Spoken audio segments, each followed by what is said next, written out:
நீங்க வைக்கிற ரசம் பக்கத்து வீடு வரைக்கும் மணமணக்க வைக்கணும்னா நான் சொல்ற இந்த தாளிப்பை மட்டும் பர்ஃபெக்டா செஞ்சு பாருங்க. ரொம்ப சூப்பரா பக்கத்து வீடு என்ன பக்கத்து தெருவே கம கமனு மணமணக்குங்க. சோ வாங்க எப்படி செய்யலாம்னு பார்க்கலாம். இந்த ரசம் வைக்கிறதுக்கு பாத்தீங்கன்னா நம்ம வந்து தாளிப்பு தாங்க ரொம்ப ரொம்ப முக்கியம். இது பாத்தீங்கன்னா கல்யாண வீட்டு ரசத்தோட வேற லெவல் டேஸ்ட்ல இருக்கும். சோ அப்படிப்பட்ட தாளிப்பை தான் நம்ம ரெடி பண்ண போறோம். இதுக்கு மிக்சி ஜாரை எடுத்து ஒரு ஸ்பூன் வந்து மல்லி சேர்த்துக்கலாம், ஒரு ஸ்பூன் வந்துட்டு நல்ல மிளகு சேர்த்துக்கங்க, 1.5 ஸ்பூன் வந்து ஜீரகம் சேர்த்துக்கங்க, ஒரு கரெக்டா பாத்தீங்கன்னா 5 வெந்தயம் சேர்த்துக்கங்க. இது பாத்தீங்கன்னா ரொம்பவே மணமணக்க வாசம் வந்து எடுத்து கொடுக்கும். அதுக்காக தான் இந்த வெந்தயம். ஒரே ஒரு காய்ந்த மிளகாய் போட்டுக்கலாம். இது எல்லாத்தையும் கொரகரப்பா பல்ஸ் மூட்ல மிக்சி ஜார்ல அரைச்சு எடுத்துட்டு வந்துடலாம்.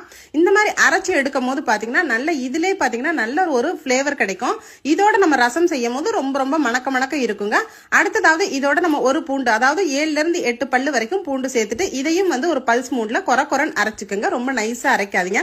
நீங்க அம்மியில அரைச்சாலும் சரி, அதாவது உரக்கல்ல இடிக்கிற பக்குவத்துக்கு நீங்க மிக்சி ஜார்ல இந்த மாதிரி கொரன்னு அடிச்சுக்கலாம். இப்ப கரெக்டா ஒரு பெரிய நெல்லிக்காய் அளவுக்கு புளி வந்து நம்ம ஊற போட்டுக்கலாம். ஒரு 2 டம்ளர் தண்ணி ஊத்தி ஊற போட்டுக்கோங்க. புளி கரைசல நல்லா கரைச்சிடலாம். கரைச்சிட்டு அந்த மேல உள்ள அந்த கொட்டைகள், புளியில உள்ள கொட்டைகள், அந்த தோல் இதெல்லாம் வந்துட்டு நம்ம அப்படியே வந்து வடிகட்டி எடுத்துடலாம். இதோட சேர்த்து பாத்தீங்கன்னா நல்ல தக்காளி பழம் போடணும். நாட்டு தக்காளி பழம் இப்ப கிடைக்கிறது இல்ல. அந்த மாதிரி பழத்துல நம்ம மேல உள்ள அந்த விதைகளை மட்டும் எடுத்துட்டு மெலிசா கட் பண்ணிக்கலாம். மெலிசா கட் பண்ணி இதோட சேர்த்துக்கலாம். சோ ரசம் வைக்கும் போது ஒவ்வொரு முறையும் வந்துட்டு இந்த மாதிரி ஒரு ஸ்டெப்ல நீங்க வச்சீங்கன்னா தான் ரசம் வந்து ரொம்ப ரொம்ப டேஸ்டா இருக்குங்க.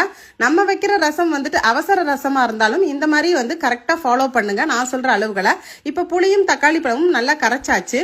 இப்ப ஃப்ரெஷ்ஷான கருவேப்பிலை நான் எங்க தோட்டத்துல இருந்து பறிச்சுட்டு வந்தேன். அந்த கருவேப்பிலை இதோட சேர்த்துக்கலாம். கருவேப்பிலையும் போட்டு நல்லா கரைச்சிக்கலாம். இதோட கொத்தமல்லி தலைகளும் வந்துட்டு கொஞ்சம் மெலிசா கட் பண்ணி இதோட ஆட் பண்ணிக்கலாம். சோ எல்லாத்தையும் நம்ம கரைக்கிற பக்குவத்துல தாங்க இருக்குது. இந்த மாதிரி நல்லா கரைக்கும் போது பாத்தீங்கன்னா எல்லா சுவைகளும் இதுல வந்து சேர ஆரம்பிக்கும். இந்த புளி தண்ணி, அதுக்கப்புறம் தக்காளி, கறிவேப்பிலை, கொத்தமல்லி எல்லாமே பாத்தீங்கன்னா நல்ல ஒரு ஃபிளேவர் கொடுக்கும். இதுல பாத்தீங்கன்னா 1/2 ஸ்பூன் மஞ்சள் தூளும் 1 ஸ்பூன் உப்பும் சேர்த்து நம்ம கரைச்சு வச்சிடலாம். ஓவரால் வந்து நம்ம ரசத்துக்கு எல்லாமே கரைச்சு பர்ஃபெக்டா ரெடி பண்ணி வச்சிருக்கோம். நம்ம அம்மாச்சி காலம் பாட்டி காலத்துல எல்லாம் இந்த மாதிரி ஒரு சூப்பரான ரசம் தான் வைப்பாங்க. அம்மியில அரைச்சு நல்லா இடிச்சு வைப்பாங்க. நல்ல மணக்க மணக்க இருக்கும். இப்ப பாத்தீங்கன்னா 1 ஸ்பூன் வந்து கல் உப்பு நான் இதுல சேர்த்துட்டு எல்லாமே கரைச்சு நல்ல ஒரு சூப்பரான பக்குவத்துல இருக்குது.